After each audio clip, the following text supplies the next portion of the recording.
de Nueva York,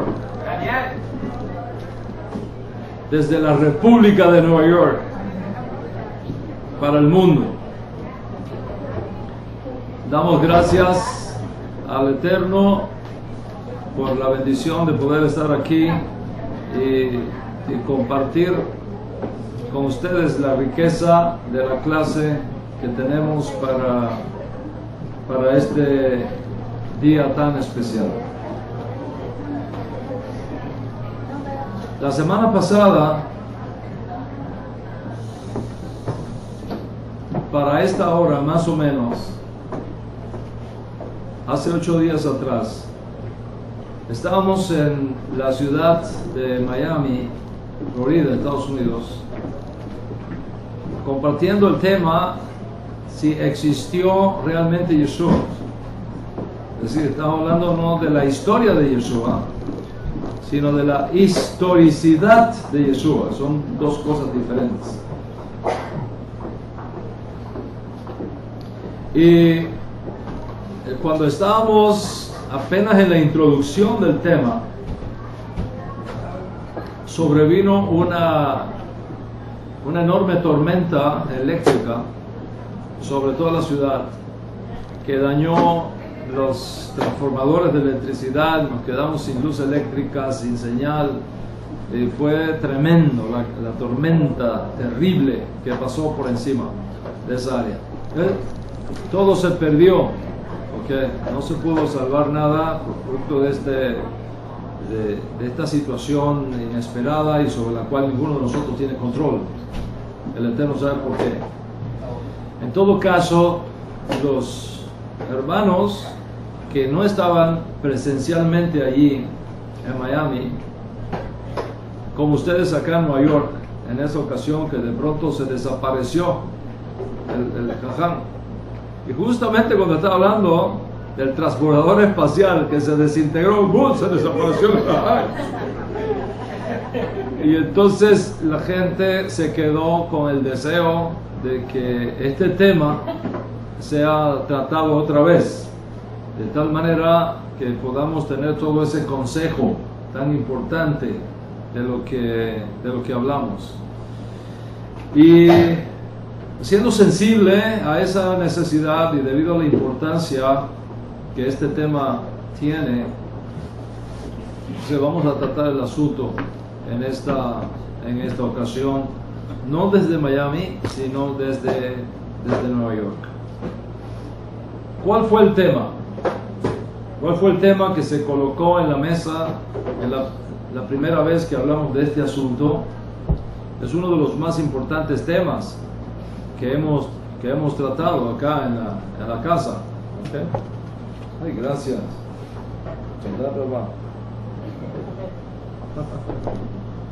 Mi hija trayéndome postre. El tema es la historicidad de Yeshua. Ese es el tema, ¿okay? La historicidad de Yeshua. Estuvimos analizando cómo existía la escuela, la llamada escuela mitológica, que afirma que la existencia de Yeshua, la existencia histórica de Yeshua, no es verificable en forma alguna, y que no hay evidencias extra testamentarias, es decir, más allá del Nuevo Testamento, que se puedan usar para verificar su existencia. Por lo tanto, afirman que se trata de un mito, es un mito, una leyenda que se creó y que luego se introduce en la historia para probar su existencia. Y con los mitos y las leyendas sucede que cuando se repite muchas veces, la gente se lo llega a creer. Se afirma entonces que la vida y la enseñanza de Yeshua encajan mejor en las historias paganas como Osiris, como Mitra, etc., pero nunca dentro del contexto histórico comprobable de Israel en el periodo conocido como judaísmo del Segundo Templo. Es decir, el judaísmo que va desde la creación del segundo templo hasta su destrucción y posiblemente unos años más después, ¿okay? Primer siglo. Simple y llanamente que no hay evidencias históricas verificables fuera del Nuevo Testamento para creer en la existencia histórica de Yeshua. Por lo tanto, que todo es una fabricación. Eso es lo que afirma la escuela mitológica.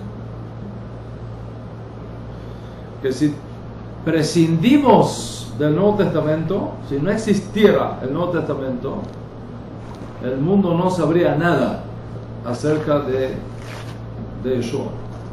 Todo lo que sabemos de Yeshua es por el Nuevo Testamento, porque no hay evidencias históricas comprobables fuera del Nuevo Testamento en las cuales apoyarse para saber que existió la persona de Yeshua. Entonces, el tema que se inició, ¿cómo está así? Tal vez alguien pueda ayudarme con esta estudiante maravillosa que tengo aquí de Torah. Yeah. Okay. Para que vaya, ¿quieres ir con mami? Okay. Right. ¿Me quieres decirle a mami que me prepare un té? Sí. Ahí va.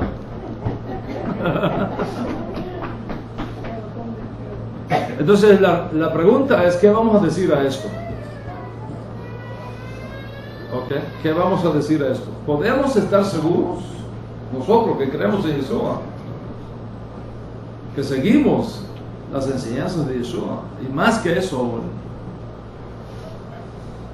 ¿qué vamos a decir a eso? ¿Podemos estar seguros que existió una persona judía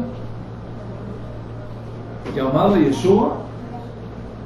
¿O esto fue una fabricación mitológica posterior a la que se busca insertar en la historia para legitimarlo? Ese es el tema que vamos a continuar hoy. Debido a la importancia que tiene, vale la pena que volvamos a enseñar sobre este principio desde el día que nos quedamos a mitad de camino por la tormenta que ocurrió. Si esta es la primera vez que tú escuchas de este asunto, te recomiendo que trates de tener acceso a la clase previa, porque en una clase previa a esta hicimos la introducción del asunto. Ahora, antes de seguir adelante en la exposición de este tema, yo quiero hacer una aclaración que es sumamente importante, ¿okay? Académicamente importante. Yo he dicho que cuando se masifican personajes históricos o hechos históricos, se pueden crear mitos surgidos por esas ideas, surgidos por esas percepciones, por esas interpretaciones posteriores que se dan fuera del contexto original de esa figura histórica o de ese hecho histórico del cual estamos alejados 500 años, 1000 años, 1500 años, en nuestro caso más de 2000 años. Pero hay que aclarar un punto importantísimo. Es cierto que cuando se masifica un personaje importante, existe siempre el peligro de la mitologización de ese personaje, el peligro de volver a ese personaje una leyenda, ¿okay? Decir cosas que no pasaron en realidad, ¿okay? Que cada generación tiene la tendencia a añadirle algo al asunto, ¿no? O a ese evento. En este caso, cuando eso sucede, fíjense bien cómo se mueve el viento, ¿okay? Una figura histórica que al paso de los siglos, ¿okay? Va recibiendo nuevas interpretaciones, al paso de los siglos va recibiendo nuevas ideas, va recibiendo nuevas interpretaciones y nuevas reflexiones, que va creando una imagen diferente a lo que en realidad ocurrió históricamente. ¿Okay? Pero esa leyenda posterior que surge, esas ideas, esas interpretaciones totalmente diferentes al evento, no afecta la historicidad de esa persona. Y no afecta la historicidad de ese evento. ¿Por qué? Porque estamos yendo de la historia al mito. Estamos yendo de la historia al mito. El peligro es cuando nosotros tomamos el camino contrario y entonces creamos un mito para luego introducirlo en la historia. Eso es totalmente diferente. Los que defienden la idea de que Yeshua no existió históricamente han tomado este último camino. Es decir, para ellos, Yeshua no existió porque fue convertido en un mito. Esa no es la mentalidad de ellos. Sino que por haber sido creado un mito,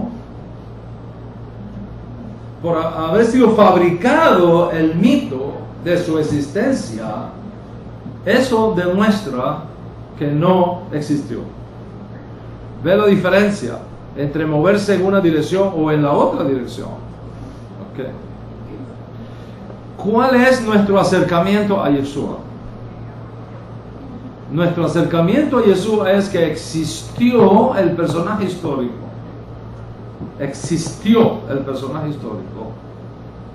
Pero luego fue sacado de su contexto histórico real. Fue interpretado de forma diferente. Y esas interpretaciones posteriores crearon mitos y crearon leyendas. Pero el mito creado y las fabricaciones hechas a partir del núcleo histórico auténtico que existió no afecta para nada la historicidad de ese núcleo, en este caso de Yeshua, porque es una existencia comprobable.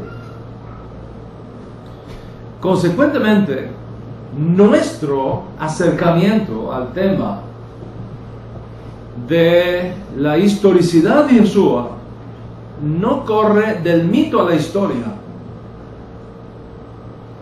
sino que va de la historia hasta la creación del mito para desmitificar todo lo que se añadió después y redescubrir la realidad de la historia. Entonces, ¿qué tenemos?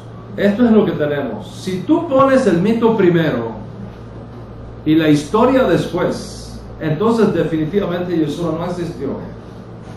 Si tú pones el mito primero y la historia después, porque no hay forma de comprobarlo científicamente. Yo no estoy hablando de comprobación de la fe. Yo no estoy hablando de la fe. La fe es otra cosa. Estoy hablando académicamente, intelectualmente, científicamente el asunto. Si tú pones primero el mito y la historia después, entonces Yeshua no existió. No hay forma. ¿Por qué? Porque no hay forma de comprobarlo históricamente. Es una leyenda más, como Osiris, como Mitra, ¿okay? Etcétera, etcétera. De esas historias que abundan en el mundo de la mitología. Y ese tipo de razonamiento y ese tipo de escuela, nosotros la descartamos porque no tiene fundamento científico. Y no nos escandalizamos cuando nos dicen que Yeshua es simplemente otro Osiris más, o que Yeshua es otro Mitra más, o otro Marduk más, ¿ok? Etcétera. ¿Por qué? Porque los autores de estas tonterías, por no decir estupideces, no nos proveen ninguna evidencia para tales reclamos. No nos proveen ninguna evidencia. Yo pregunto, ¿qué evidencias científicas tenemos? ¿Qué evidencias históricas tenemos de que Osiris nació el 25 de diciembre y que tenía 3 pastores en el día de su nacimiento? ¿Qué evidencia histórica nosotros tenemos para eso? Ni una sola. No existe esa evidencia. ¿Qué pruebas históricas, científicamente válidas nosotros tenemos para afirmar que Krishna fue hijo de un carpintero, que su nacimiento fue anunciado por una estrella del oriente, por pastores que le llevaron especias como regalo, que tuvo 12 discípulos? ¿Qué evidencias históricas hay? Ninguna, ni una sola. Ni una sola.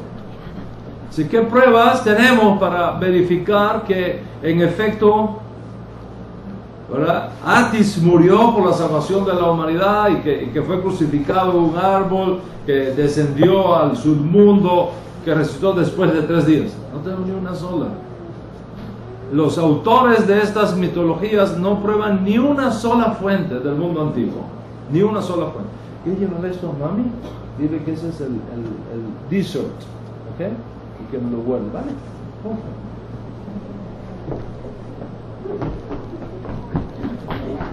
Hay varias formas de hacer las cosas, ¿no? Y obtener los mismos resultados. Eso no hay evidencia. Los que estas cosas dicen no citan ni una sola fuente del mundo antiguo para verificar estas aserciones. ¿Okay? Ni siquiera una cita de una cita. Ni siquiera una cita de una cita. ¿Por qué? ¿Por qué no lo hacen? Por una simple razón. No existen tales evidencias. Son mitos de mitos. Entonces, si tú pones el mito primero y la historia después para introducirlo como una realidad histórica, obtienes un resultado negativo. No hay cómo demostrar la existencia histórica de Yeshua, porque estás partiendo de un mito para la historia. ¿Cómo lo vas? Si el mito no se puede comprobar, ¿cómo vas a comprobar? Pero si tú pones la realidad histórica primero y puedes verificar la mitología que se creó alrededor de ese personaje muchos años después de su realidad histórica, entonces definitivamente Yeshua sí existió y hay formas de demostrarlo científicamente. ¿Ok? O sea, no es una leyenda, es una historia verificable, como vamos a ver en la clase de hoy, Bezrat Hashem. Entonces, es este último acercamiento al tema el que nosotros tomamos por considerarlo el apropiado. Y no solamente el apropiado en términos de lógica, sino el apropiado en términos de que es el único científicamente válido, como vamos a demostrar oportunamente. Si una vez que nosotros identificamos la realidad histórica, podemos ir descartando las interpretaciones equivocadas que se fueron creando alrededor de esa realidad, los mitos que se fueron formando, y entonces redescubrir a Yeshua, a quien consideramos juntamente con sus estudiantes originarios del primer siglo como el Mesías anunciado por Moshe y por los profetas. El peligro de mitificar la figura histórica de Yeshua estuvo presente desde el primer siglo. Siempre ha pasado eso, pero en el caso de Yeshua estuvo presente desde el primer siglo. Es más, los estudiantes propios de Yeshua advirtieron de eso. Rabino Shaul, por ejemplo, habló, y eso está documentado en el Código Real, en Memorias de los Apóstoles, Hechos de los Apóstoles, capítulo 20. Ahí está eso documentado. ¿Okay? Rabino Shaul reunió a todos los líderes no judíos de Asia Menor que habían abrazado el judaísmo nazarita, se habían convertido al Dios de Israel como justos de las naciones, y les advirtió del peligro de que se levantaran de entre ellos mismos hombres contumaces que se apartaran de la verdad y que corrompieran el mensaje recibido. Y Memorias Apostólicas, capítulo 20, documenta estas palabras de Rabino Shaul. Yo sé que después de mi partida, así dice Shaul, yo sé que después de mi partida se van a levantar en medio de ustedes lobos rapaces lobos rapaces, que no perdonarán el rebaño. Y añadió algo más fuerte aún: de entre ustedes mismos se van a levantar hombres que hablen cosas perversas para desviar de la enseñanza recibida a los discípulos. Ya Rav Shaul hablaba de eso. ¿Y qué es lo que significa en términos de historicidad lo que para Pablo era profecía? Se van a levantar lobos rapaces, se van a levantar hombres perversos para desviar de la enseñanza recibida. Creación de leyendas, creación de mitos. Es lo que Pablo estaba viendo. De hecho, en 2 Corintios capítulo 11, usted puede leer eso después tranquilo en su casa. Rav Shaul habla de la creación de otro Yeshua. De otro Yeshua. Hablando de otro Yeshua. En sus días, antes de la destrucción del segundo templo. Ya desde entonces se está hablando de otro Yeshua. Diferente al cual estaban enseñando los discípulos. Y ese otro Yeshua, que ya venía formándose desde el primer siglo, que se va masificando, que va extendiéndose allende las fronteras de Israel, que se va divinizando, que se va mitificando, no obstante proviene de un núcleo central históricamente demostrable. Entonces, si nosotros desechamos el mito y retenemos con nosotros la realidad histórica, podemos decir confiadamente que la historicidad de Yeshua es un asunto totalmente demostrable. Y ese es el objetivo de esta serie. Ahora, alguien me puede decir lo siguiente, como argumento, ¿no? O como contraargumento. Alguien me puede decir, bueno, Rav, ¿por qué usted se enreda tanto con esta figura histórica de Yeshua, con todas las mitificaciones y las leyendas y las mitologías que se ha creado alrededor de él, con toda esta confusión que hay? ¿Por qué usted se enreda con todo eso y usted insiste en seguir ahí? ¿Y por qué usted no se queda solo con Moshe? Si con Moshe todo está claro, con la Torah todo está claro, ¿por qué usted tiene que estar desenredando esa momia? Está tan envuelta, ¿ok?, a través de 2000 años de malas interpretaciones. Entonces, quédese solo con la Torah y con Moshe, que eso está tan clarito, está tan bien. Are you sure? Pues, ¿tú piensas que yo soy un estudiante que de high school? ¿Que le puedes engañar con esas cosas?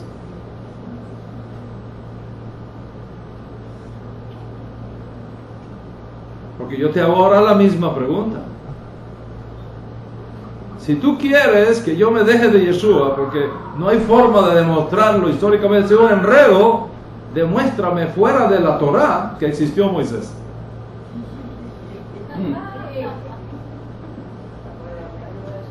Mencióname una sola piedrita que la arqueología haya encontrado, una solita, con una me basta, que diga aquí nació Moisés o aquí vivió Moisés, enséñame una, just one.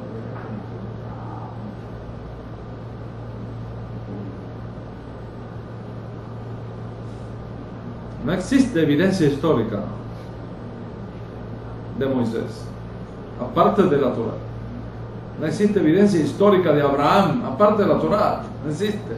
No hay ni una piedrita. La arqueología no ha encontrado una piedra que diga aquí vivió Abraham. No existe. Entonces, si tú quieres que yo deseche a Yeshua para quedarme con Moisés, pues mira, ¿sabes qué? Voy a perder a Moisés también. Más te vale que yo me quede bien con Yeshua. Pues si yo me quedo con Yeshua, Moshe tiene evidencia. ¿Por qué? Porque Yeshua dijo, de mí escribió él. Entonces, si yo salvo a Yeshua, se salva Moisés también. Pero si Yeshua se hunde Moshe también.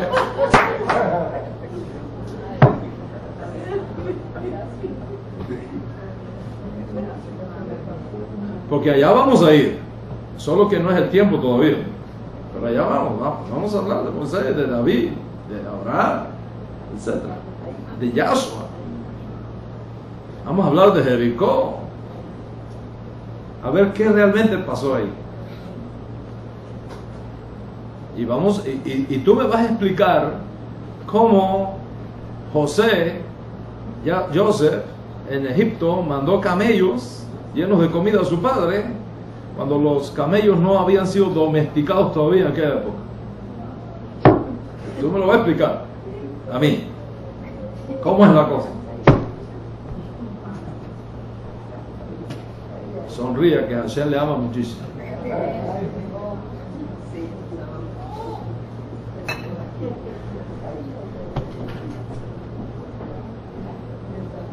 Entonces, alégrate que yo sea tan cabezón y tan testarudo que insista en que Yeshua es una persona histórica comprobable. Porque si él es comprobable, todo lo demás es comprobable. Pero si él no es comprobable, we're in trouble. Big trouble. Entonces sí, vamos a desechar el mito, pero vamos a retener con nosotros la realidad histórica.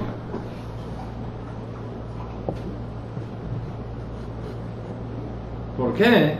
Por lo siguiente.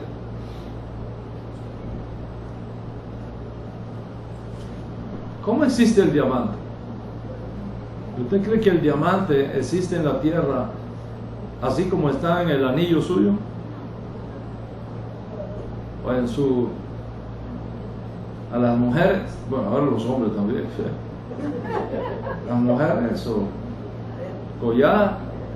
¿Usted cree que el diamante existe así? ¿Cómo viene el diamante? Es una piedra que hay que cortarla. Y asegúrate que la cortes bien, porque si no la dañas. Tiene que ser bien hecho, el corte tiene que ser preciso. Con todos los riesgos que tiene, allá adentro hay un diamante. Y con todos los riesgos que tiene la mitologización que se ha hecho de Yeshua, allá adentro hay un diamante. Y ese es el diamante que da vida a los hombres. Y ese es el diamante por cuyos méritos podemos tener acceso al mundo por venir. Y esa es la perla de gran precio, que nos conviene hacer todo el esfuerzo necesario para encontrarlo. Y esa es la parte de nuestro trabajo. Yo les expliqué en la clase previa sobre este tema, la primera clase que di sobre este tema, que en el judaísmo hay una ley. ¿Cuál es la ley? Que cuando un judío es secuestrado, la comunidad a la que pertenece debe hacer todo el esfuerzo necesario para rescatar a su hermano y para traerlo de vuelta a casa. Y esa es parte de nuestra misión, rescatar a nuestro hermano mayor de las cárceles de Roma y traerlo de vuelta a casa y hacer una gran fiesta para que ya nadie más tome su honra y que su memoria sea vista y reconocida por todo nuestro noble pueblo judío. Y esto es tan importante, Rabotai, es tan importante, que alrededor del mito se han creado decenas de mitos y decenas de malas concepciones que se requieren aclarar. Y mejor escenario para aclarar lo que no tendríamos a este nivel. ¿Cuáles son estos otros mitos de los mitos? Mitos que surgen de los mitos. Primero, el mito de que Yeshua creó el cristianismo. Es totalmente falso. Totalmente falso. Yeshua no creó el cristianismo. Yeshua no vino para crear otra religión. Si Yeshua hubiese creado otra religión, automáticamente queda descalificado como Mashiach. El Mesías no viene para destruir la Torah, viene para engrandecer la Torah. Yeshua no cambió la ley y no la reemplazó por el Nuevo Testamento. Eso es falso.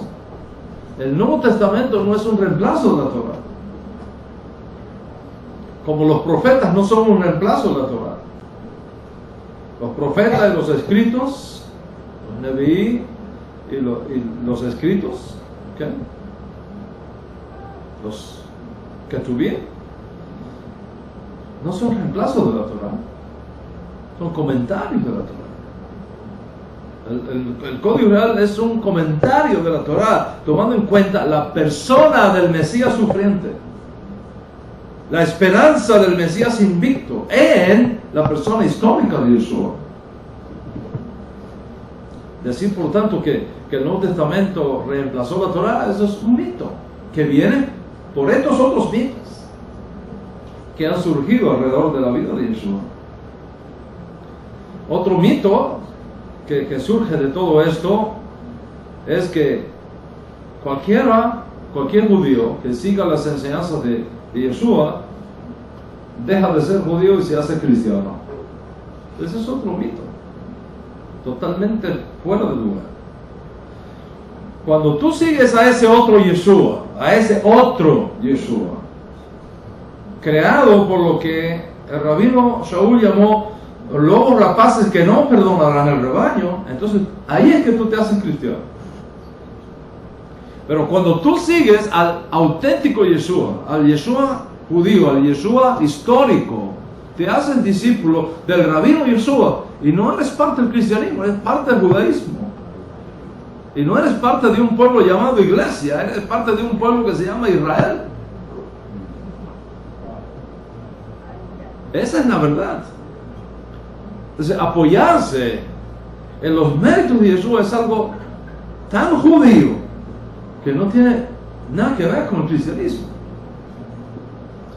Por ejemplo, en el Maxor de Rosh Hashanah, escrito por nuestros hermanos ortodoxos que no son creyentes en Yeshua, y tengo una copia aquí, ¿okay? En la sección de las Selijot, de las oraciones de confesión y demás que se hacen durante el mes de Elul previo a Yom Teruah, Rosh Hashanah, hay una frase, hay algunas oraciones que terminan diciendo, okay, dice: oh Dios de Meir, escúchanos. Oh Dios de Meir. Meir fue un gran rabino, hacedor, Dios lo usó para hacer milagros tremendos. Okay. Dice: oh Dios de Meir, escúchanos. Y luego añade: hazlo, estas oraciones, dice, esto que te estoy pidiendo, estos ruegos de perdón y demás, dice, hazlo por los méritos de Shimon Bar Yochai. Shimon Bar Yochai, que algunos, es lo que dice una historia, no es la historicidad, nosotros sabemos cómo es la historicidad, pero bueno, algunos afirman que Shimon Bar Yochai fue el creador del Zohar. El Zohar, académicamente hablando, no es así, ¿okay? Shimon Bar Yochai hizo una contribución tremenda al entendimiento místico, profético de la Torah, pero el Zohar como documento histórico surge en el siglo XII, ¿okay? No en el siglo II. Pero bueno, aceptamos que Shimon Bar Yochai mantuvo la tradición oral de esa escuela mística de pensamiento. Y entonces dice: hazlo por los méritos de Shimon Bar Yochai. Fue un rabino muy santo que hubo en Israel en el segundo templo. Estuvo un montón de años escondido en una cueva porque los romanos estaban buscando para matarlo, ¿okay? Él y su hijo, años y estudiando Torah y recibieron mucha información de Torah. Y entonces un día que él salió de la cueva, vio a alguien, algunos judíos haciendo algo, y él les dijo: hermanos, ¿por qué hacen eso? No había terminado de hablar, se murieron los dos. Se murieron, le dio un infarto, se murieron. Entonces vinieron y dijo: Bar Yochai, por favor, métete a la cueva otra vez. Porque si tú sales, la santidad que tú tienes es tan grande que si tú sales, te van a matar todo el pueblo. Ya eso había pasado antes. ¿Se acuerdan cuando Kefa se encontró con Ananías y Zafira? De hablarle nada más, se murieron.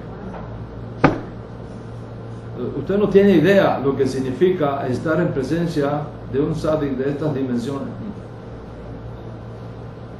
Bueno, pues en el Maxor, el libro de rezos, dice: hazlo por los méritos de Shimon Bar Yochai.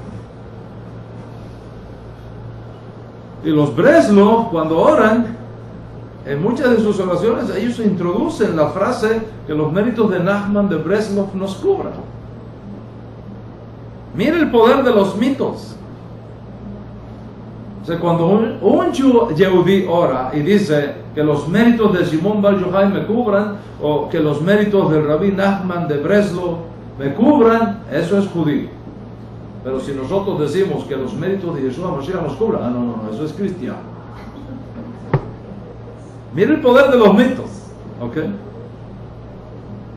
Si nosotros decimos que los méritos de Yeshua Mashiach hablen más alto que nuestros pecados, no, eso es cristianismo.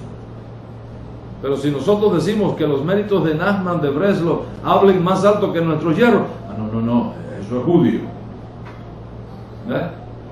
Si se tienen pesas falsas y medidas falsas, ¿ok? No se tienen medidas iguales para todos.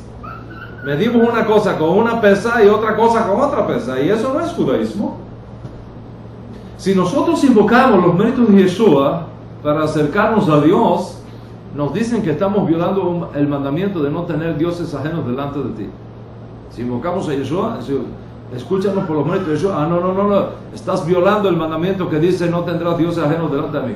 Pero si se invocan los méritos del Rabino Meir o del Rabino Bar Yochai o de Nachman de Breslov, no, eso está bien, eso no viola el mandamiento de no tendrás dioses ajenos delante de mí. Mira el poder de los mitos. Cuando un yehudí, contrario a la Torah, viaja largas distancias para visitar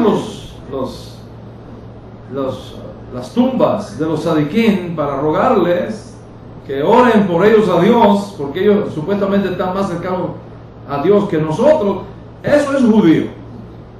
Pero si nosotros nos acercamos al Padre y le pedimos que nos escuche por los méritos de Yeshua, eso es cristiano. ¿Ven la doble estándar que hay aquí, la doble agenda que hay aquí, la hipocresía que hay aquí? Cuando un judío lee las cartas de Maimonides o las cartas del más importante discípulo que tuvo Nachman de Breslov, el Rabí Natan, o cualquier otra literatura considerada sagrada como la Mishnah o el Talmud, no, ese judío está estudiando judaísmo, está estudiando judaísmo. Pero si tú lees el Código Real, no, el Código Real no, eso es cristiano.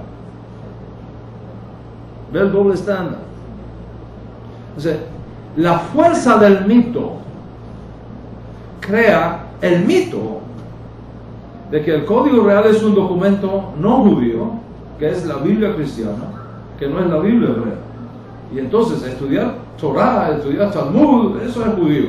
Pero estudiar Torah, Talmud y Código Real, no puedes meter el Código Real ahí porque ya eso es cristiano. Ahora viene Yom Kippur. El día antes de Yom Kippur, la mayoría de nuestros hermanos judíos que todavía no han conocido a Yeshua como Mashiach van al mercado y compran un gallo blanco. Oiga esto. Compran un gallito blanco para los varones y una gallina blanca para las mujeres. Se llegan a su casa, cogen el gallo blanco y le dan 3 vueltas en la cabeza. ¿Dice? ¿Ok? Y por cada vuelta que da dice, esta es mi expiación. Este gallo morirá y yo viviré. Eso es judío. Eso es judío. Pero si yo tomo la copa y digo, este vino representa la expiación del que murió y entregó su neshama para que yo tenga vida eterna y haga un lejaim, no. Eso es cristiano. ¿Ve cómo el mito crea mitos? Entonces, Rabotai, voy a decirte algo aquí que es absolutamente la verdad. ¿Ok? Totalmente la verdad. Oiga, después de estar 25 años en esto, te digo que esto es absoluto. Le puedes poner el sello a esto. El sello. Todos los sellos del mundo se lo pueden. Los 7 sellos de revelaciones se los pueden poner. No importa cómo lo pongas. No importa cómo lo pongas. No importa que seas más ortodoxo que Yohanan ben Zakkai. No importa que seas más místico que Shimon, ¿ok? Bar Yochai. No importa que seas más cabalista que el Arizal. No importa que seas más puntilloso en la observancia de los mandamientos que Yosef Karo. Si tú estás ligado a Yeshua, te envuelven en el mito. Te has convertido a otra religión, has dejado de ser judío, te has vuelto un mal judío, un hereje, un falso mesías con un falso judío con un falso mesías. Esa es la onda ahora. Falsos judíos con un falso mesías. Ese es el mito de los mitos. Y no importa cuántas figuras históricas reconocibles, identificadas, tanto antiguas como modernas, tú pongas en la mesa para verificar que siempre y en toda generación ha habido judíos simples, como también ilustrados, como judíos estudiosos, como rabinos, como grandes rabinos, rabinos de rabinos, que han creído en la historicidad de Yeshua y le han aceptado como Mashiach. No importa cuántos traigas a la mesa, para ellos, con este tipo, las personas con este tipo de mentalidad mitológica, todas esas evidencias son irrelevantes, totalmente irrelevantes. Le van a dar la vuelta. Son irrelevantes. ¿Qué es la única cosa que cuenta para ellos? La única cosa que cuenta para ellos es que Israel, como pueblo, mayoritariamente, no ha aceptado a Yeshua como Mashiach, ni aceptará nunca a Yeshua como Mashiach. Entonces, para las personas con mentalidad de mito, la mayoría siempre tiene la razón. La mayoría siempre tiene razón. Sin embargo, Rabotai, la historia demuestra que no es así. Todo lo contrario. Desde el punto de vista del judaísmo, la verdad no está en la mayoría. La verdad está en la Torah.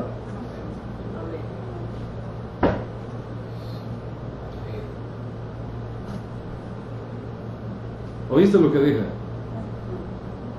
La verdad no está en la mayoría. La verdad está en la Torah.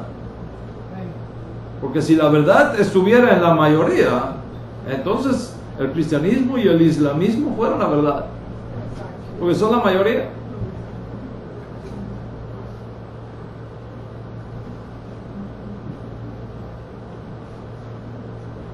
La verdad no está en la gente. La verdad está en la Torah. No importa a dónde la verdad te lleve.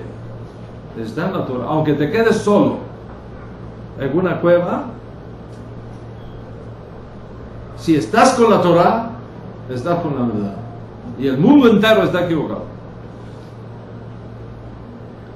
Te voy a poner varios ejemplos. El hecho de que la mayoría de la gente de Israel siguió en aquellos días al becerro de oro, no legitimó al becerro de oro. La mayoría estuvo equivocada y la minoría acertada. El hecho de que la mayoría de Israel rechazó a los profetas de sus días y los mataron en sus días, como hicieron con Isaías y como trataron de hacer con Jeremías y el resto de los profetas, no legitimó su conducta. La mayoría estuvo equivocada y la minoría estuvo acertada. Think about it. Piensa en eso. El hecho de que la mayoría de los israelitas norteños siguieron el culto a Baal no legitimó a Baal. La mayoría estuvo equivocada y la minoría estaba acertada. El hecho de que la inmensa mayoría de los espías dieron un mal testimonio de la tierra no significó que la minoría estuviera equivocada. Josué y Caleb, siendo minoría, tenían la verdad y la mayoría estaba equivocada. El hecho de que en los días de la segunda revuelta judía contra Roma, en el segundo siglo, con el anuncio de Akiva, el hecho de que la mayoría, por tratarse de un anuncio hecho por el gran rabino Akiva, aceptó que Simón Bar Koshiva era el Mesías, no significó que la minoría de los nezaritas que rechazaron aquella proclama estaban equivocados. La minoría estaba acertada y la mayoría estaba equivocada. El hecho de que en los días del Imperio Otomano Svatai Slevi fue visto como el Mesías, aunque una minoría lo rechazó, la mayoría que lo aceptó estaban equivocados. Totalmente equivocados. Y la minoría acertada. Aquí detrás de nosotros, en Brooklyn, la mayoría de los rabinos de Chabad confiesan que el rabí Schneerson es el Mesías. Eso no significa que la minoría de Chabad que no lo acepta así, están equivocados. La mayoría está equivocada y la minoría está aceptada. Por eso te digo que la verdad no está en la mayoría, ni en la minoría. La verdad está en la Torah. Pero te digo esto para que tú veas el poder de los mitos.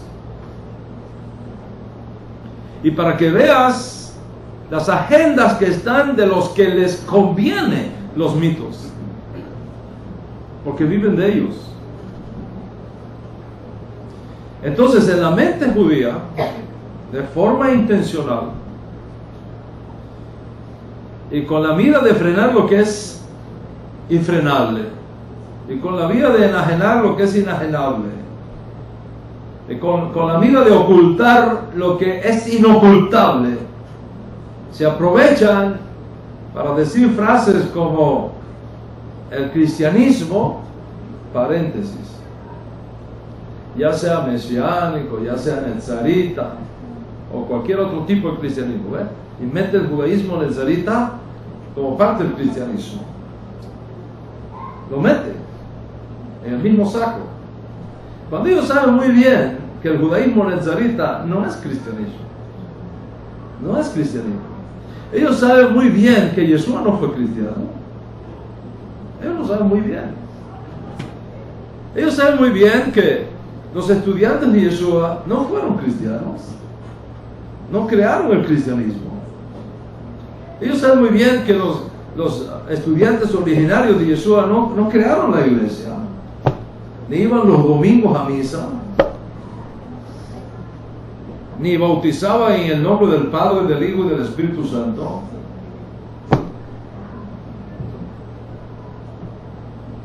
Ellos saben bien que esa frase de Mateo, bautizándolos en el nombre del Padre, eso no estaba en el origen, eso fue añadido después. Ellos lo saben. Y cuando tú miras en Hechos de los Apóstoles, todas las purificaciones que fueron hechas por los apóstoles en el libro de Hechos, ninguno usó esa fórmula.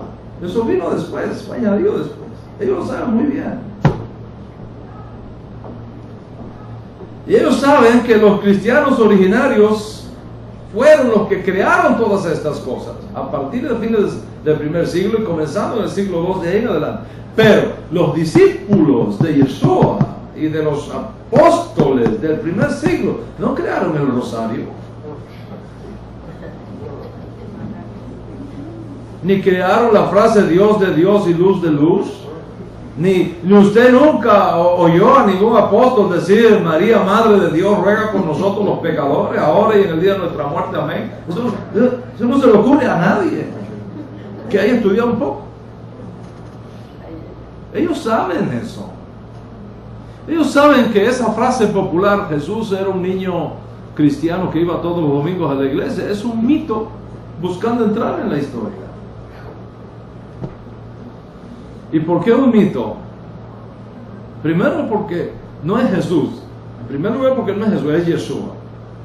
En segundo lugar porque Jesús no fue un niño cristiano, fue un niño judío.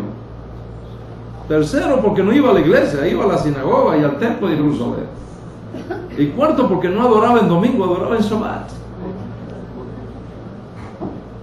Si una vez que nosotros entendemos todo esto, Rabotay, y aclaramos estas cosas, entonces, una vez que esto esté claro, podemos sentarnos y continuar nuestra investigación sobre la historicidad de Yeshua como una figura histórica demostrable.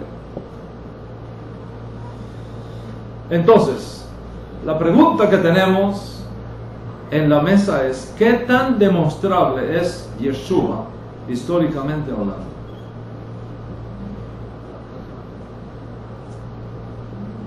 Ese es el punto.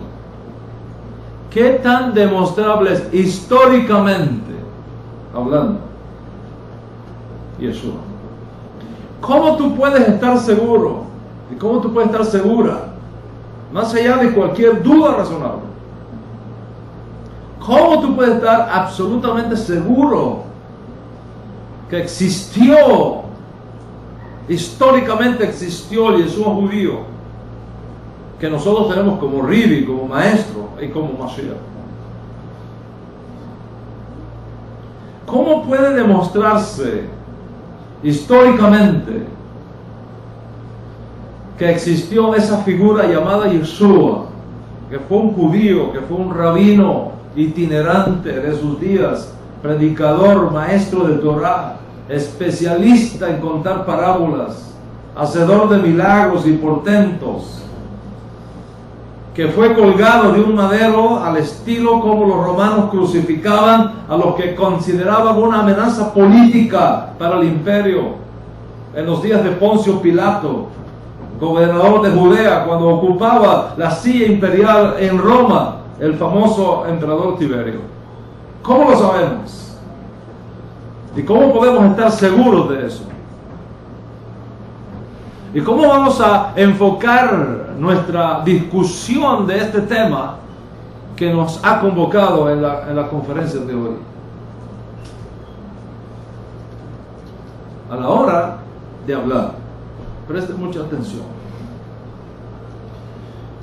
A la hora de hablar de la existencia histórica de Yeshua y demostrar si Él realmente existió, tenemos que partir de un punto que sea científicamente válido. ¿Me está escuchando? Tenemos que partir, si vamos a ir al tema de la historicidad de Yeshua, separando la fe de lo académico, ¿okay? Si nosotros queremos hablar de la existencia histórica de Yeshua y demostrar si realmente Él existió, tenemos que partir de un punto que sea científicamente válido. A menos que sea científicamente válido, no es correcto la discusión. Tenemos que encontrar un punto de fundamento válido, científicamente válido. Una vez que establecemos esa validez científica, esa metodología científica válida, entonces podemos hablar del tema de la historicidad de Yeshua. La pregunta es: ¿qué significa tener un punto de partida científicamente válido? ¿Qué es la verdad acerca de Yeshua? Nosotros, por ejemplo,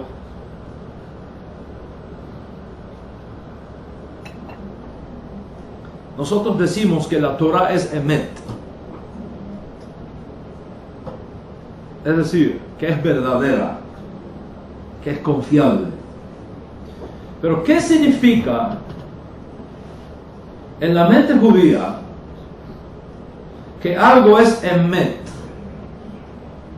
que algo es verdadero, que algo es confiable?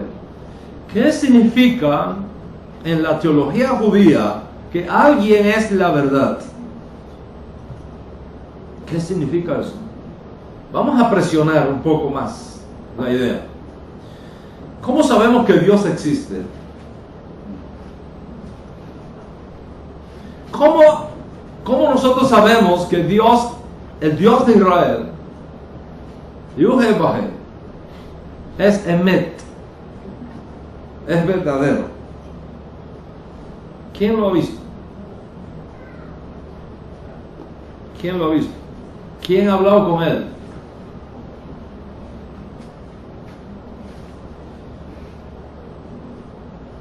¿Tú te has sentado con él a la mesa a tomarte un té con él alguna vez? ¿Tú te has sentado a escucharle a él? Hablar de quién es él y cómo es su existencia. Entonces la pregunta es: ¿sobre qué fundamento científico vamos a creer en la existencia de Dios cuando Dios es por definición Ein Sof, indefinible, sin barreras, sin límites? En los labios de uno de nuestros maestros, al que ningún hombre ha visto ni puede ver. Entonces, ¿cómo tú puedes demostrar científicamente que existe el invisible? Para luego creer en él. La famosa frase de Tomás, ¿no? Si no veo, no creo. La pregunta entonces ¿es esa la base histórica que tú usas para creer en la existencia de Dios?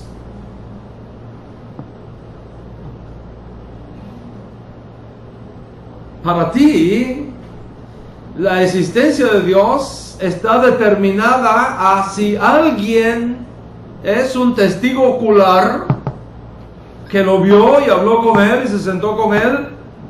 Esa es la base histórica que tú quieres que te demos para entonces creer en Dios y por lo mismo hacerlo con Yeshua y hacerlo con Moisés y hacerlo con Abraham. Estás partiendo de una metodología no científica. ¿Por qué? Porque la mayoría de las cosas que existen en el mundo y en la creación es precisamente la que no vemos.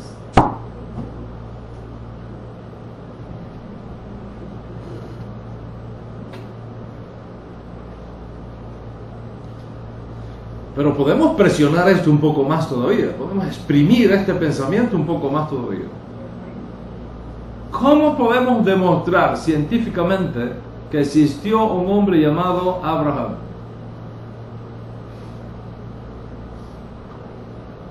¿Cómo podemos demostrar científicamente que existió un hijo de Abraham que se llamó Isaac o Isaac en su helenización? ¿Cómo lo sabemos? ¿Cómo nosotros podemos demostrar históricamente que Abraham levantó el cuchillo para matar a Isaac?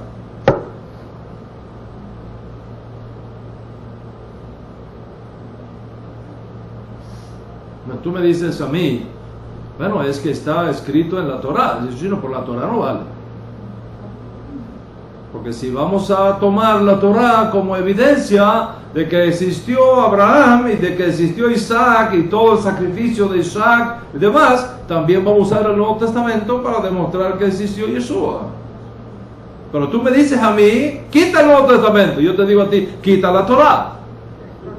Y vamos a quedarnos sin Torah y sin Nuevo Testamento. Y ahora vamos a ver qué pruebas históricas podemos nosotros traer a la mesa, aparte de la Torah y aparte del Nuevo Testamento, para demostrar que Abraham existió, que Isaac existió, que Moisés existió, que David existió. Entonces, ¿cómo nosotros creemos en Abraham como nuestro padre y a Sara como nuestra madre? O los padres de nuestra nación. Entonces, ¿qué significa en la mente judía decir que la Torah es Emet? ¿Qué significa? Significa esto. Significa esto. Hay evidencias históricas hay evidencias históricas que ciertos eventos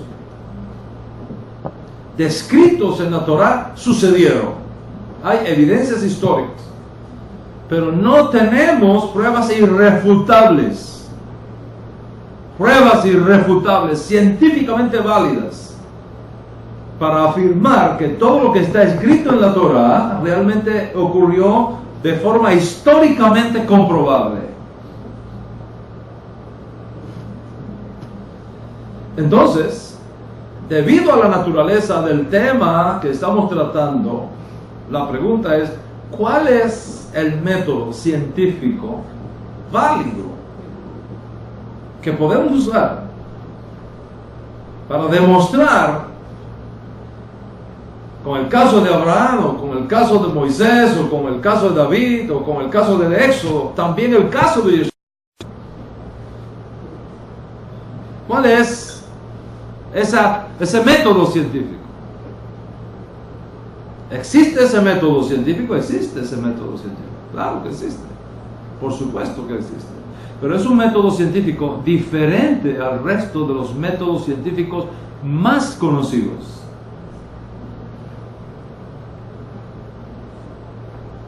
¿Cómo los historiadores confirman las verdades históricas? ¿Y cómo son capaces de separarlas de las que son leyendas o de los que son mitos? ¿Cómo se hace? ¿Cuál es el método científico para esto? El historiador no tiene acceso tangible al pasado.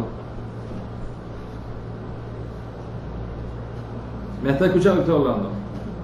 No tiene acceso tangible al pasado. ¿Por qué? Porque una vez que un hecho histórico toma lugar, se vuelve irrepetible y se convierte en un caso cerrado. No hay forma de que nosotros podamos repetir los eventos históricos. Y debido al hecho de que no hay forma de repetir los eventos históricos, el método científico que usa la historia no puede ser igual al método científico que se usa para eventos que sí pueden ser repetidos. Son dos métodos completamente diferentes.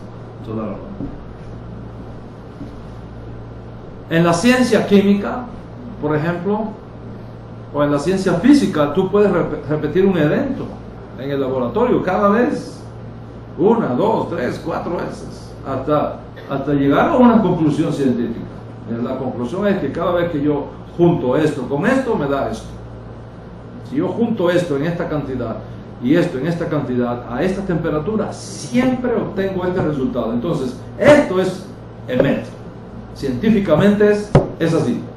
Porque lo repito y lo repito y lo repito, y cada vez que hago eso exacto, sale la misma cosa. Ok. Esto es precisamente lo que estaba hablando cuando vino la tormenta en Miami. Y espero que en Miami haya un buen tiempo y no pase lo del transbordador que se desapareció. Y se desapareció la conferencia. Okay.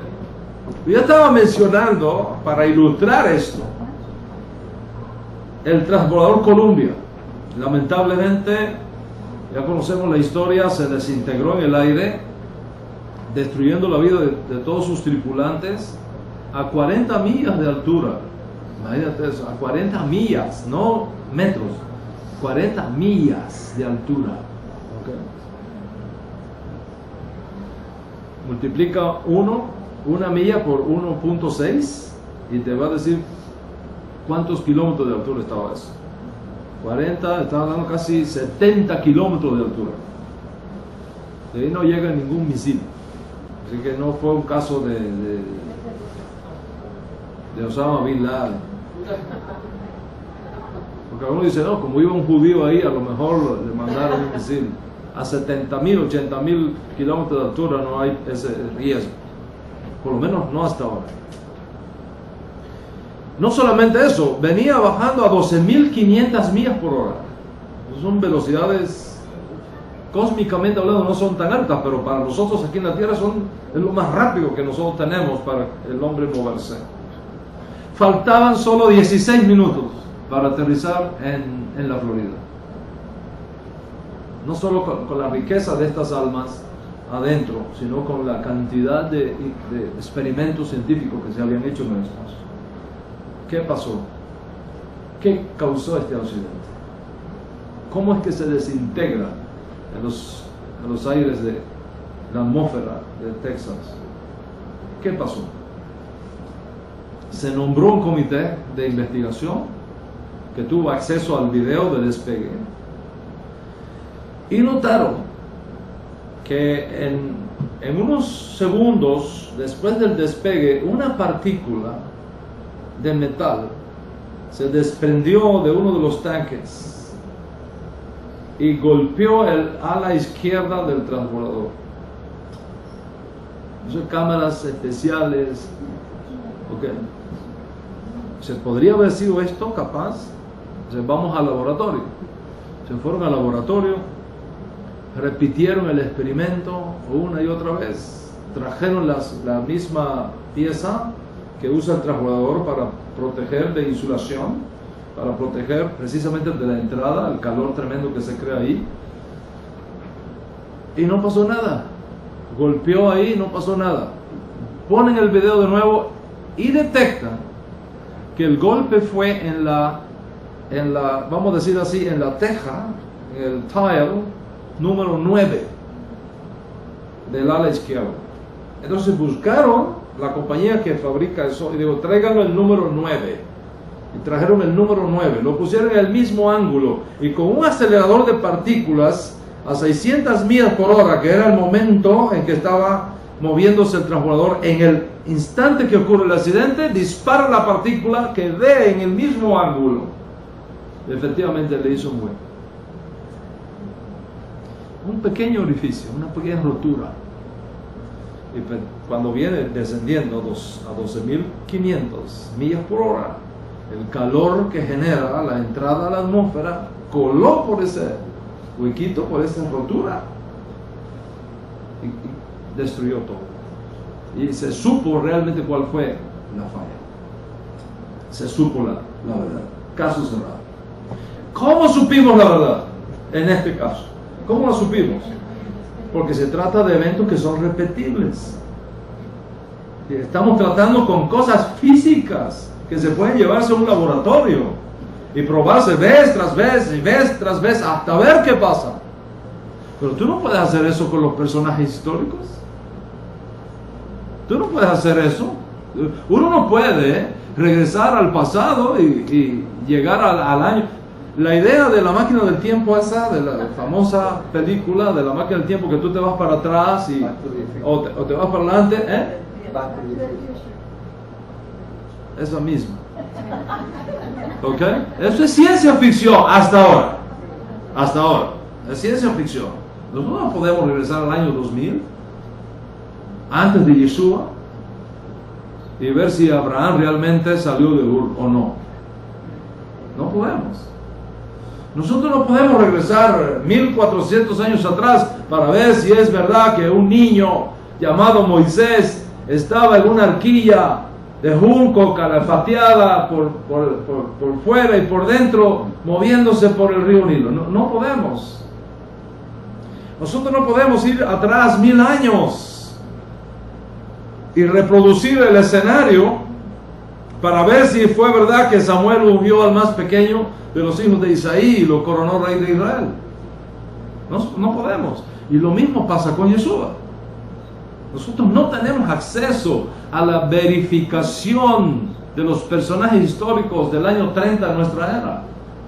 En otras ciencias, otro tipo de fenómenos se pueden repetir.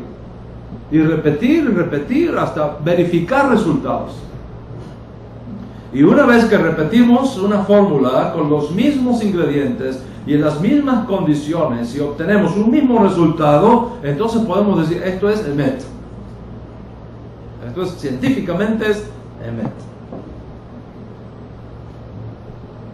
¿Cuándo se fue? Ahora les voy a descubrir un secretico, ¿no?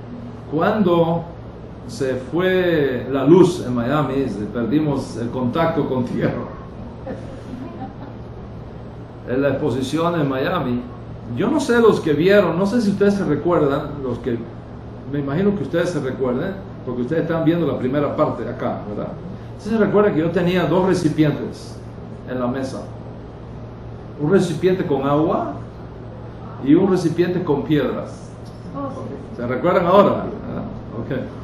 Me imagino que ustedes que están viendo la primera parte y se quedaron hasta ahí, tal vez recuerden. Yo tenía allí, y lo iba a hacer aquí, pero la verdad que se me olvidó traerlo. Iba a traerlo de la cocina para acá, pero se me olvidó traerlo. En un recipiente con agua aquí, transparente, de plástico, que usted se puede ver de allá, y unas piedras, ok, aquí. Entonces, usted tiene suficiente imaginación para reproducir ese experimento. Yo quiero demostrarme a mí mismo, científicamente, que las piedras no nadan, no flotan. ¿Cómo yo sé que una piedra no flota en el agua? ¿Cómo yo lo sé? La mente dice, wow, la piedra no puede flotar, pesa mucho, no debe flotar. Pero científicamente hablando, yo no puedo demostrar. Hay que hacer el experimento. Entonces, tú coges una piedra, la pones en el agua. Oiga, ¿y seguro? Ok. Cojo otra piedra más, la vuelvo a poner en el agua, la suelto y se hunde. Pero ahora voy a un lago, cojo una piedra y la lanzo con toda mi fuerza sobre la superficie del agua y veo que hace y no se hunde mientras tiene velocidad. Pero cuando la velocidad inicial termina, se hunde también. Si una vez que yo repito y repito ese experimento varias veces y sucede al final siempre lo mismo, entonces yo te puedo decir a ti, es una verdad científica que una piedra por sí misma no flota en el agua, se hunde. Y eso es emet. Eso es emet. Esto yo lo puedo hacer con las piedras, lo puedo hacer con elementos químicos, pero yo no lo puedo hacer con la historia. Entonces, técnicamente hablando, no hay forma de demostrar que alguna figura histórica haya existido alguna vez. No hay forma de demostrarlo. ¿Por qué? Porque si tú usas esta metodología, tú no puedes repetir el evento histórico como repites experimentos químicos o físicos en un laboratorio. No lo puedes hacer. Por lo tanto, cuando yo digo que para poder hablar de la historicidad de Yeshua tenemos que partir de un punto donde nuestra metodología científica sea válida, como es el caso de la historia, entonces tú y yo podemos hablar del tema. Pero mientras esa metodología científica no sea establecida, no podemos hablar del tema, porque estamos perdiendo el tiempo. ¿Existe esa metodología? Existe esa metodología. ¿Es válida legalmente ante cualquier tribunal? Es válida legalmente delante de cualquier tribunal y delante de cualquier persona que tenga razón. ¿En qué consiste esta metodología? Mire, lo más que un historiador puede hacer es reunir suficiente evidencia de cierta naturaleza que pueda convencer a ciertas personas que realmente José Martí existió, o que Bolívar existió, o que Máximo Gómez existió, o que Washington existió. Si uno quiere demostrar que algún evento histórico realmente ocurrió, tú tienes que traer a la mesa algún tipo de evidencia convincente, más allá de la duda razonable, que nos demuestre que realmente Colón cruzó el Atlántico y descubrió América, y que no fue un mito. O que la famosa frase de Neil Armstrong en 1969, un pequeño paso para un hombre, un gran paso para la humanidad, ocurrió realmente en la luna y no en el desierto de Arizona. Así que, ¿qué vamos a decir en este sentido sobre la existencia histórica de Yeshua? ¿Cómo vamos a convencernos a nosotros mismos y a otras personas que realmente existió un judío que vivió en Israel para el año 30 de nuestra era, que predicó a Moisés, que predicó a los profetas, que enseñó Torah, que fue acusado de traición y que fue acusado de rebeldía al César, que fue juzgado por Poncio Pilato, que fue condenado a muerte y que resucitó después de 3 días? ¿Cómo nosotros podemos saber si esto es una realidad histórica o un mito, una leyenda que vino después? ¿Cómo podemos establecer al menos una razonable probabilidad que demuestre que Abraham existió, que Moisés existió, que David existió o que Yeshua existió? ¿Cuáles son los recursos que tiene el historiador y cuál es la metodología científica reconocida como válida en el mundo entero para determinar si estos hechos son históricamente comprobables o no? El historiador tiene a mano la posibilidad de reunir evidencias que nos demuestran más allá de cualquier duda que tal evento y tal persona histórica en efecto existió o que ese evento tuvo lugar. ¿Cuáles son las evidencias que va a buscar un historiador? Por ejemplo, él va a buscar evidencias físicas. Eso es lo primero que va a tratar de buscar. ¿Qué evidencias físicas tenemos? Por ejemplo, ¿qué fotografías tenemos de este personaje?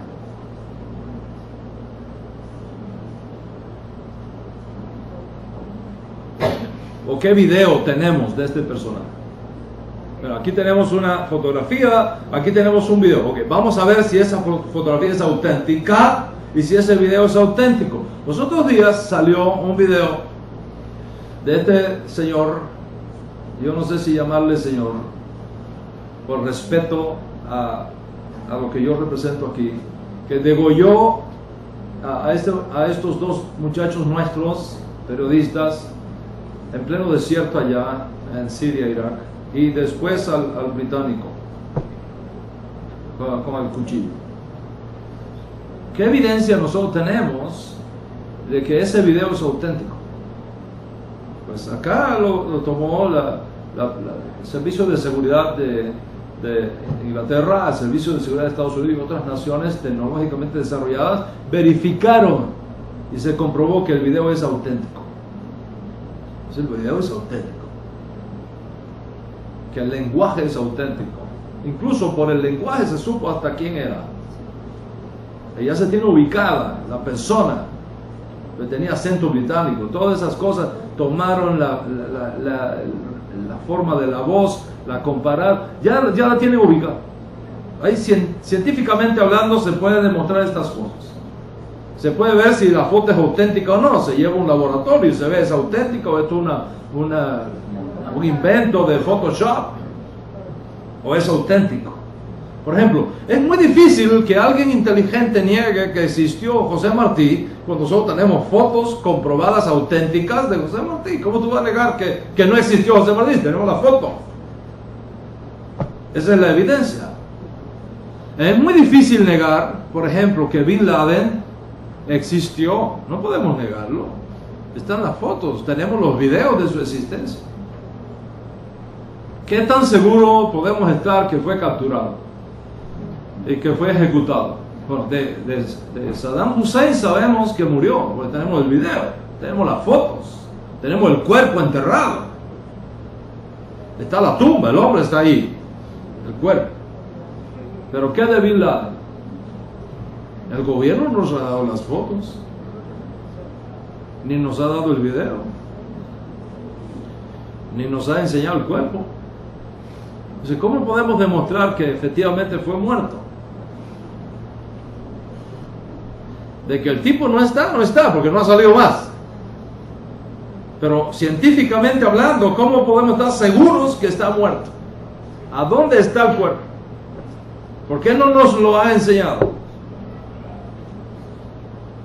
Entonces, si estas cosas son importantes para nosotros y nos sirven de evidencias, es porque nosotros tenemos acceso a evidencias físicas, la fotografía, los videos. Y eso está bien para nuestra generación. Pero ¿qué tal en tiempos atrás donde no había ni fotos ni videos? Yo me imagino que a ninguna persona inteligente se le ocurra, dame un video de Yeshua para que veas qué sintió. O una foto de Yeshua a colores. ¿Ok?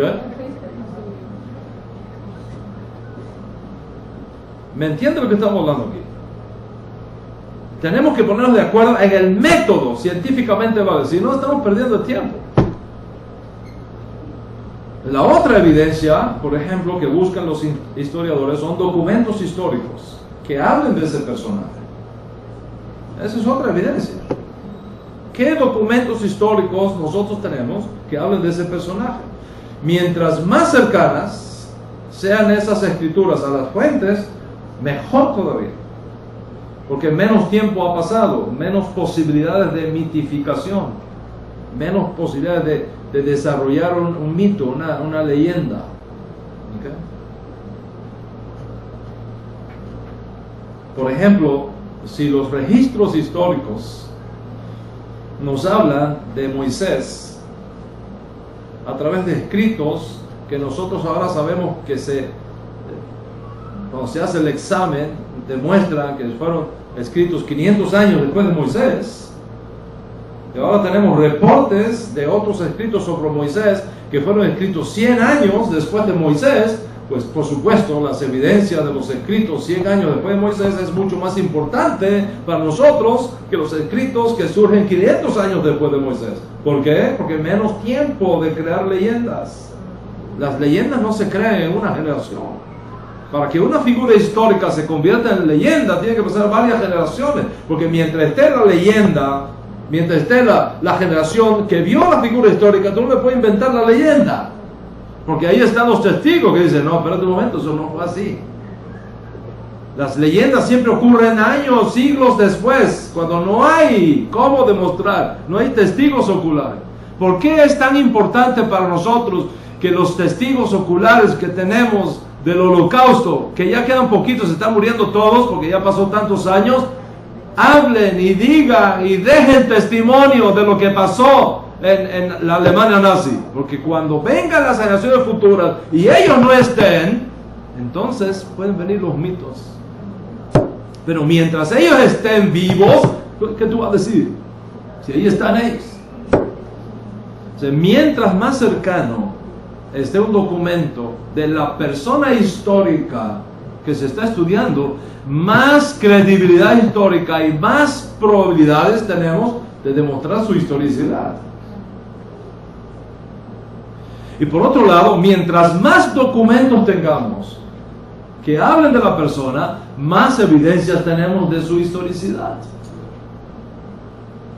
Es decir, una de las maneras que el historiador tiene para verificar una verdad histórica es comparando las diferentes fuentes o comparando los diferentes textos que describen ese mismo evento o que hablan de esa misma persona.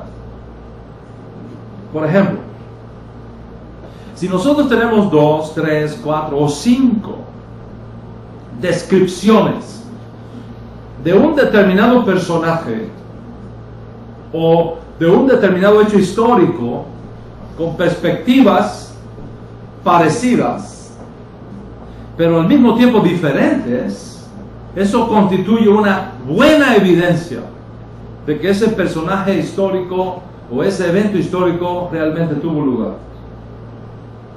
Si todos están de acuerdo en un hecho central, pero difieren en los detalles, mejor todavía para el historiador. Mejor todavía. ¿Por qué? Porque la diferencia en los detalles demuestra que hubo reflexión inteligente del evento. Y por lo tanto, el evento mismo tiene más probabilidad de ser emet que si hubiese una sola fuente. Toma el caso, por ejemplo, de los documentos en nuestros masoretas, conocidos como evangelios, de la resurrección de Yeshua. Toma el caso ese. Unos dicen que fue una mujer la que visitó a la tumba. Eso es uno. Dice, una mujer visitó a la tumba. Otro dice fueron dos mujeres. Dos mujeres. Un masoreta dice, estaba oscuro. Estaba aún oscuro. El otro dice, ya había salido el sol. ¿Lo ven? Para Mattai, por ejemplo, Yeshua es visto resucitado en algún lugar, entre su tumba y Jerusalén. Para Yohanan, totalmente fuera de la tumba. Para Meir, aparece en la Galilea, a 130 kilómetros de Jerusalén. Y para Hillel, en el camino de Emaús,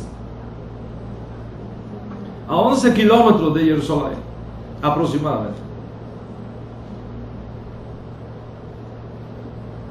Quiere decir que los detalles son totalmente diferentes, pero el núcleo central es único, la resurrección. Todos están de acuerdo en que el hombre no está allá en la tumba.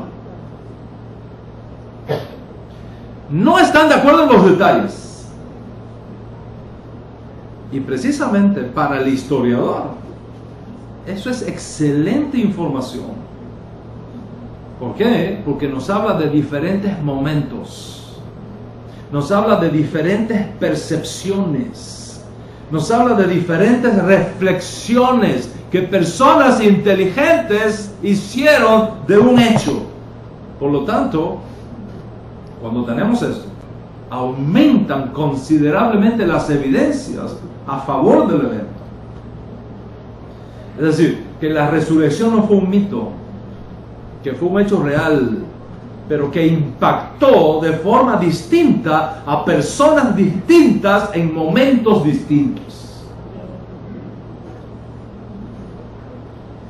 Así que cuando tenemos documentos que están de acuerdo en hechos centrales, pero no están de acuerdo en los detalles, eso es una excelente evidencia para la metodología histórica.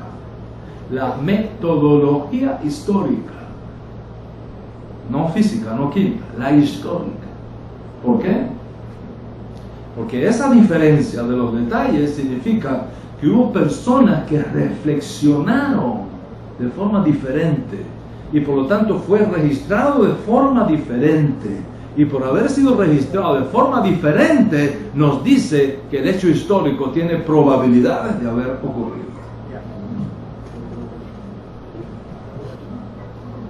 En la Torá, por ejemplo, se mencionan eventos que se repiten paralelamente en diferentes libros. Por ejemplo, Primera de Samuel con Primera de Reyes, Primera de Crónicas con Segunda de Crónicas, Segunda de Samuel con Segunda de Reyes, Segunda de Reyes con Segunda de Crónicas. Con estos libros del Tanaj tenemos más o menos la misma cosa que con los sinópticos del Código Real. Estos libros proféticos y estos libros históricos cuentan muchas cosas, pero de diferentes puntos de vista distintos. Sin embargo, no todo lo que aparece en los libros proféticos y en los libros históricos podemos corroborarlo con otras fuentes externas de la Torá. En el caso, por ejemplo, de evidencias provistas por la arqueología. Algunos sí, otros no. Por ejemplo, nosotros no tenemos la evidencia externa. La arqueología, por ejemplo, no nos ha dado ninguna evidencia sobre la historicidad de Abraham, como ya expliqué, o sobre la historicidad de Moisés, como ya expliqué, o de la historicidad de David. Pero las fuentes mismas que tenemos, por presentarnos puntos de vista diferentes, son evidencias en sí mismas, porque tienden a corroborar un hecho central, aun cuando difieran en los detalles. ¿Cuántos están conmigo hasta aquí? ¿Estáis cansados? No. All right. Porque esta es la introducción.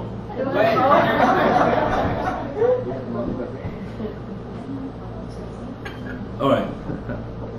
Les voy a dar un ejemplo, porque con los ejemplos, poner ejemplos es como abrir una ventana que entra un poco de luz, poder ver un poco esto. Ok, voy a dar un ejemplo. Tenemos el caso del general Vespasiano, enviado por el emperador Nerón a reprimir a los judíos en el año 67 del primer siglo de esta era. Si nosotros tenemos diferentes fuentes históricas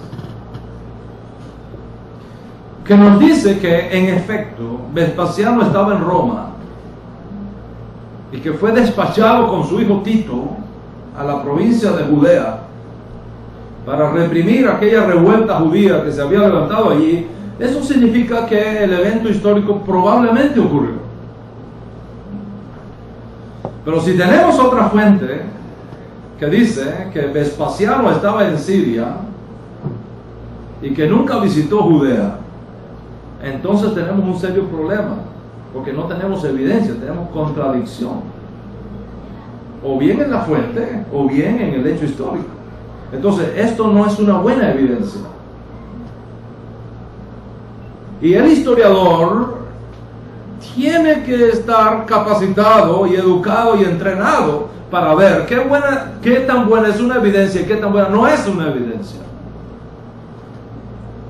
Ahora, si nosotros tenemos una fuente que dice que estaba en Siria, no en Judea, pero esa fuente que nos dice que estaba en Siria, no en Judea, es 300 años después del evento, mientras que la fuente que nos dice que estaba en Roma y que fue mandada a Judea viene 50 años después del evento, el historiador sabe que la evidencia de Siria es desechable.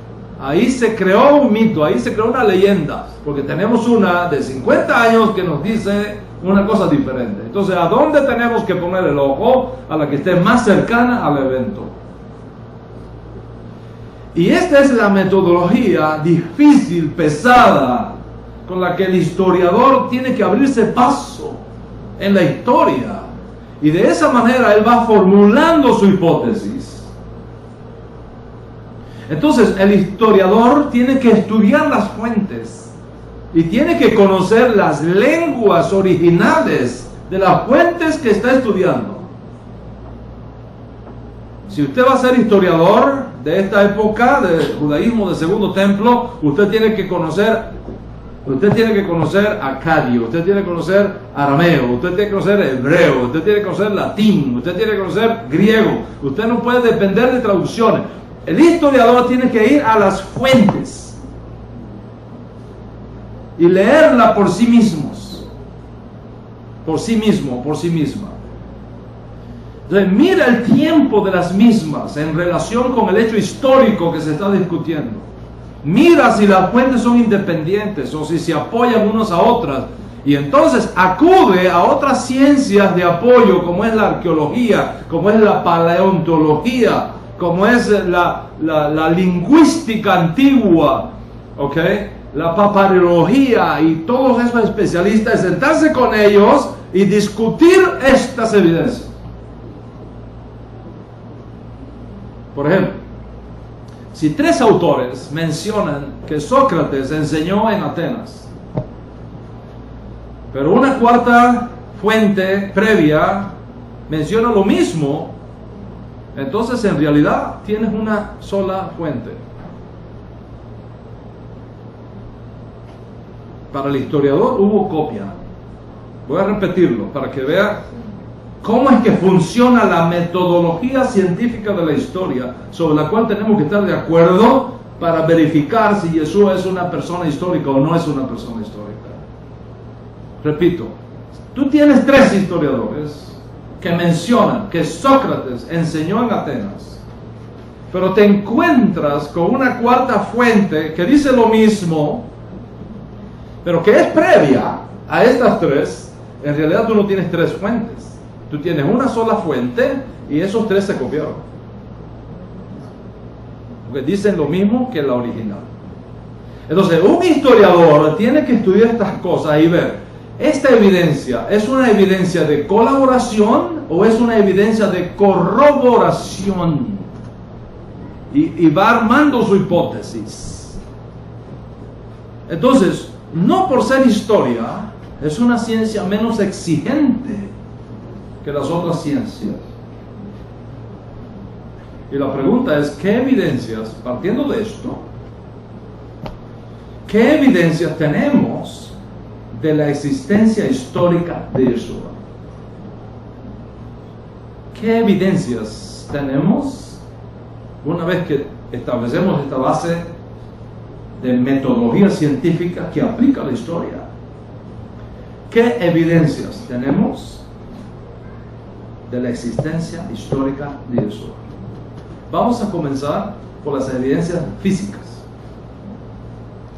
¿Qué evidencias físicas nosotros tenemos fuera del Nuevo Testamento? Okay, fuera del Nuevo Testamento. ¿Qué evidencias físicas nosotros tenemos de la existencia de Yeshua? Por supuesto, no tenemos fotos de él. Y tampoco tenemos videos de él, no hay películas. ¿Okay? Y tampoco te creas de que tenemos los pedacitos de la cruz o del manto de Turín. Eso no son evidencias físicas. ¿Qué evidencias físicas tenemos históricamente comprobables? Eso es lo que vamos a tratar en la próxima conferencia, con la ayuda del Eterno, si Él nos concede la vida para tratar un asunto tan importante como este. Por supuesto, tendrá que ser después de Yom Kippur, porque en Yom Kippur tenemos un trabajo especial que hacer. ¿Por cuánto están conmigo en la importancia del tema que nos ocupa? Después de esta serie, usted puede estar absolutamente convencido de una cosa: que su fe y su creencia en Yeshua como Mashiach es auténticamente válida.